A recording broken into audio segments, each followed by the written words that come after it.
Varmas cooperative സ്റ്റഡീസിൻ്റെ YouTube ചാനലിലേക്ക് എല്ലാവർക്കും സ്വാഗതം.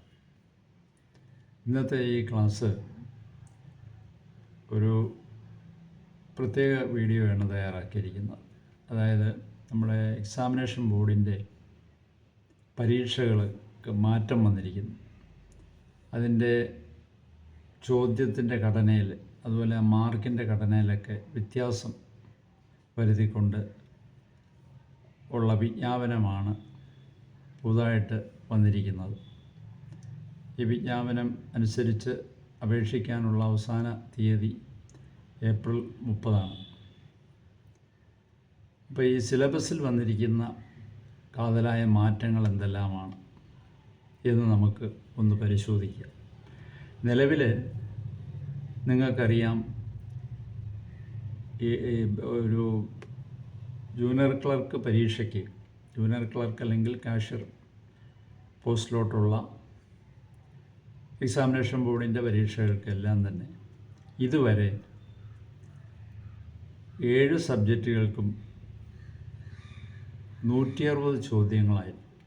7 സബ്ജക്റ്റുകൾക്ക് കൂടി ആകെ 160 ചോദ്യങ്ങൾ, 80-ലായിരുന്നു മാർക്ക്. അതായത് ഓരോ ചോദ്യങ്ങൾക്കും അര മാർക്ക് വീതമായിരുന്നു. എന്നാൽ ആ ഘടന മാറ്റിയിരിക്കുകയാണ്. ഈ പരീക്ഷ മുതൽ, അതായത് ഇനിയും ഏകദേശം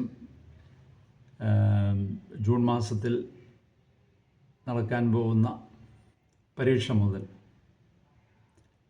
ഓരോ മാർക്കായിരിക്കും ഓരോ വിഷയത്തിനും. അപ്പോൾ മൊത്തം മാർക്ക് 100 ആയിരിക്കും. ഒരു മാർക്ക് വെച്ച് 100 ചോദ്യങ്ങൾ, ഓരോ മാർക്ക് വെച്ച് 100 മാർക്കാണ് ആകെ.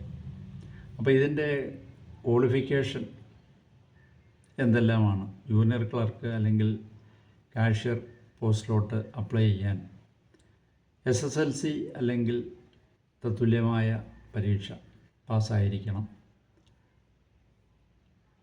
അതിനോടൊപ്പം തന്നെ JDC കോഴ്സ്, അതായത് നേരത്തെ അത് subordinate personal cooperative training course എന്നാണ് പറഞ്ഞിരുന്നത്. അതാണ് ഇപ്പോഴത്തെ ജൂനിയർ ഡിപ്ലോമ ഇൻ കോപ്പറേഷൻ, സംസ്ഥാന സഹകരണ യൂണിയൻ നടത്തുന്ന ജൂനിയർ ഡിപ്ലോമ ഇൻ കോപ്പറേഷൻ അഥവാ JDC കോഴ്സ് പാസ്സായിരിക്കണം. ഇപ്പോൾ SSLC വിത്ത് JDC. ഇനി അത് കർണാടക സ്റ്റേറ്റ് കോപ്പറേറ്റീവ് ഫെഡറേഷൻ നടത്തുന്ന GDC കോഴ്സുണ്ട്. അതും JDCക്ക് തുല്യമാണ്. ഇപ്പോൾ കാസർഗോഡ് ജില്ലയിലൊക്കെ വരുന്ന വിദ്യാർത്ഥികൾക്ക് ഈ GDC പാസ്സായാലും മതി. പിന്നെ അതല്ലെങ്കിൽ BCom വിത്ത് കോപ്പറേഷൻ. കോപ്പറേഷൻ ഒരു എലക്റ്റീവ് സബ്ജക്റ്റായിട്ട് ഏതെങ്കിലും സർവകലാശാലയിൽ നിന്നും പാസ്സായിട്ടുള്ള BCom ബിരുദം,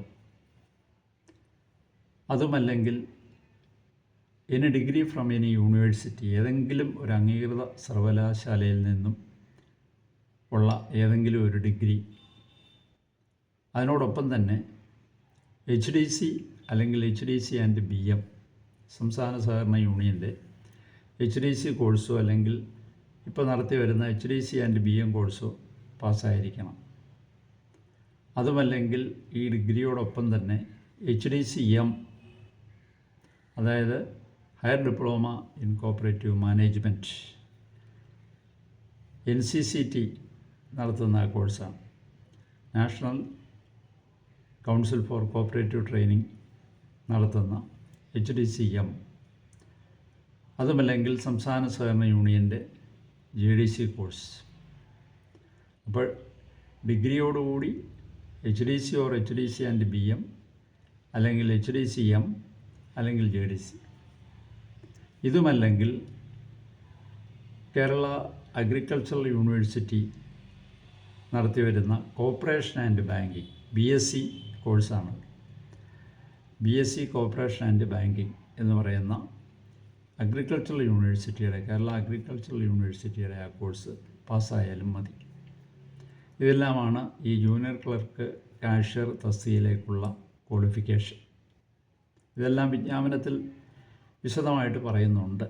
എന്നിരുന്നാലും അതൊന്നുകൂടി പറഞ്ഞു എന്നുള്ളേ ഉള്ളൂ. ഇനി നമുക്ക് ആ മാർക്കിൻ്റെ ഘടനയിലേക്ക് പോകാം. അതാണ് അതിൽ വ്യത്യാസം വന്നിരിക്കുന്നത്. ഇതുവരെ നമുക്ക് തന്നിരുന്നതിൽ നിന്നും വ്യത്യസ്തമായിട്ട് സബ്ജക്റ്റുകൾക്കൊന്നും മാറ്റമില്ല. 7 സബ്ജക്റ്റുകളാണ് ഉള്ളത്. പക്ഷേ ആ മാർക്ക് വ്യത്യാസം വന്നിട്ടുണ്ട് പലതിനും. ഇപ്പോൾ ജനറൽ ഇംഗ്ലീഷും ജനറൽ നോളജും ടെസ്റ്റ് ഓഫ് റീസണിങ് എന്ന് പറയുന്ന, അതായത് യുക്തി പരീക്ഷണം എന്നാണ് അതിൻ്റെ മലയാളത്തിൽ പറയുക. മാത്തമാറ്റിക്സ് എന്ന് പറയാൻ പറ്റത്തില്ല, റീസണിങ് ആണ്, റീസണിങ് ക്വസ്റ്റ്യൻസ്. അപ്പോൾ ജനറൽ ഇംഗ്ലീഷ് 10 ക്വസ്റ്റ്യൻസ് ഉണ്ടായിരിക്കും, അതിന് ഓരോ മാർക്ക് വീതം 10 മാർക്ക്. ജനറൽ നോളജ് പൊതുവിജ്ഞാനം 10 ചോദ്യങ്ങളുണ്ടായിരിക്കും, അതിന് 10 മാർക്ക്. അതുപോലെ test of reasoning 10 questions 10 mark. അപ്പോൾ അങ്ങനെ ഉള്ള ആ 3 സബ്ജക്റ്റുകൾക്കും 10 ചോദ്യങ്ങൾ വെച്ചും അതിന് 10 മാർക്കും, അങ്ങനെ 30 മാർക്കാണ് വരിക. ഇനി സബ്ജക്റ്റിലോട്ട് കിടന്നു കഴിഞ്ഞാൽ കോപ്പറേഷൻ, പ്രിൻസിപ്പിൾസ് ആൻഡ് പ്രാക്ടീസ്, സഹകരണം, പ്രിൻസിപ്പിൾസ് ആൻഡ് പ്രാക്ടീസ്, അതായത് ഇന്ത്യൻ കോപ്പറേഷനും ഫോറിൻ കോപ്പറേഷനും ഉൾപ്പെടെയാണ് ഉൾപ്പെടുത്തിയിരിക്കുന്നത്. 2 നിന്നും ചോദ്യങ്ങൾ വരാം. അത് 15 ചോദ്യങ്ങളുണ്ടായിരിക്കും.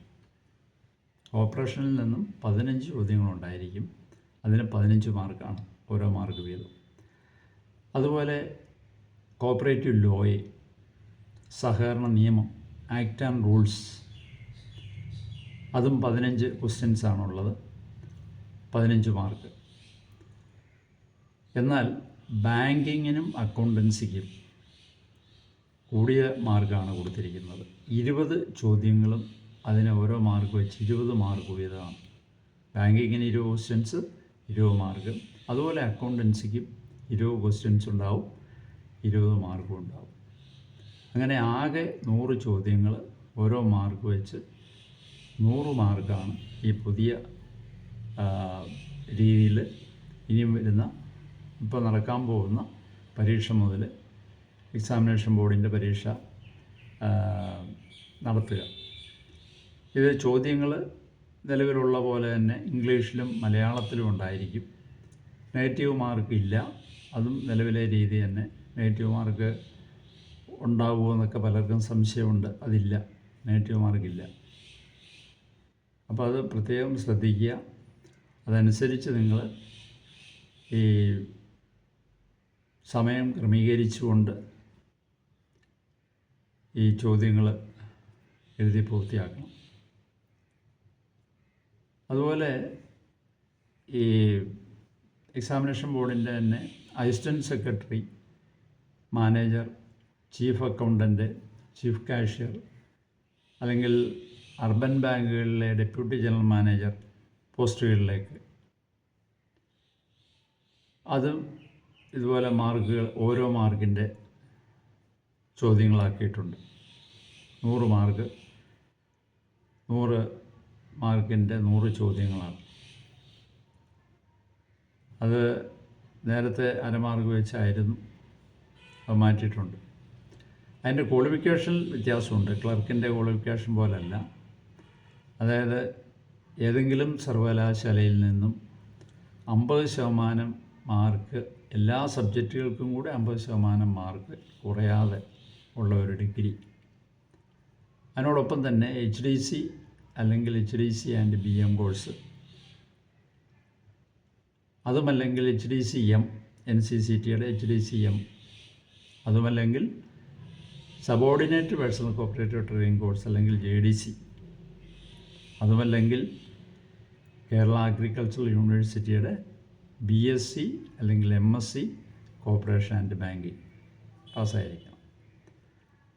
അതുമല്ലെങ്കിൽ ഒരു ഓപ്ഷൻ കൂടെയുണ്ട്, BCom വിത്ത് കോപ്പറേഷൻ. പക്ഷേ അതിനും എല്ലാ സബ്ജക്റ്റുകൾക്കും കൂടെ 50% മാർക്കിൽ കുറയാൻ പാടില്ല. ഡിഗ്രി BCom വിത്ത് കോപ്പറേഷൻ ക്ലർക്കിനെ സംബന്ധിച്ച് അങ്ങനെ ഒരു റെസ്ട്രിക്ഷൻ ഇല്ല, 50% വേണമെന്നില്ല. BCom വിത്ത് കോപ്പറേഷൻ മതി. പക്ഷേ ഇതങ്ങനെയല്ല. ഈ അസിസ്റ്റൻറ്റ് സെക്രട്ടറി, മാനേജർ പോസ്റ്റുകൾക്ക് 50% മാർക്ക് കുറയാതെ BCom അല്ലെങ്കിൽ BCom വിത്ത് corporation പാസ്സായിരിക്കും.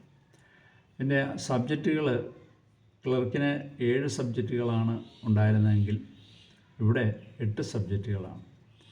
General English, GK, reasoning, അത് 10 മാർക്ക്, 10 ക്വസ്റ്റ്യൻസ് 10 മാർക്ക് വീതം, ഓരോ മാർക്ക് വീതം 10. ജനറൽ ഇംഗ്ലീഷ് 10 ക്വസ്റ്റ്യന് 10 mark, general knowledge 10 questions 10 mark, reasoning 10 questions 10 mark. അതുപോലെ cooperation principles and practice, Indian കോപ്പറേഷനും ഫോറിൻ കോപ്പറേഷനും കൂടെ 15, അതും 10 മാർക്കാണ്. 10 ക്വസ്റ്റ്യൻസും 10 മാർക്കാണ്. എന്നാൽ cooperative law act and rules 15 questions ഉണ്ടാവും, 15 മാർക്കുമായിരിക്കും. ബാങ്കിങ്ങിന് 20 ക്വസ്റ്റ്യൻസ് ഉണ്ട്, 20 മാർക്ക്. അക്കൗണ്ടിങ്ങിന് 15 questions, 15 mark. പിന്നെ കൂടുതലായിട്ട് വരുന്നൊരു വിഷയം ഓഡിറ്റിംഗ് ആണ്. ഓഡിറ്റിങ് 10 ചോദ്യങ്ങളുണ്ടായിരിക്കും, അതിന് 10 മാർക്ക്. അങ്ങനെ 100 ക്വസ്റ്റ്യൻസ്, 100 മാർക്ക്.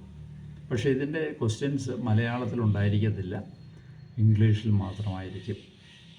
ക്ലർക്ക്, കാഷ്യർ പോസ്റ്റിലേക്ക് ഇംഗ്ലീഷിലും മലയാളത്തിലും ചോദ്യങ്ങളുണ്ടായിരിക്കും.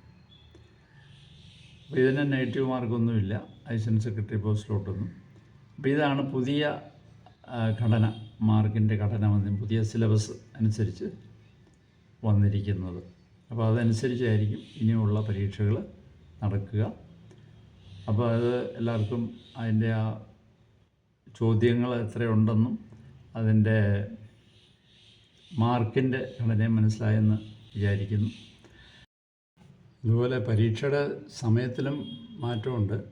നേരത്തെ 2 മണിക്കൂറായിരുന്നു നമുക്ക് പരീക്ഷാ സമയം, അത് 1.5 മണിക്കൂറായിട്ട് കുറച്ചിട്ടുണ്ട്. അപ്പോൾ ഇനിയും മുതൽ ഈ 100 മാർക്കിൻ്റെ ചോദ്യം 1.5 മണിക്കൂർ കൊണ്ട് നമ്മൾ എഴുതി തീർക്കുക എന്നുള്ളതാണ്. അപ്പോൾ 100 ക്വസ്റ്റ്യൻസ്. അപ്പോൾ അത് അനുസരിച്ച് വേണം നിങ്ങൾ പരീക്ഷ എഴുതാൻ. ഇനി നമുക്ക് മറ്റൊരു വീഡിയോ ആയിട്ട് അടുത്ത ക്ലാസ്സിൽ കാണാം. നമസ്കാരം.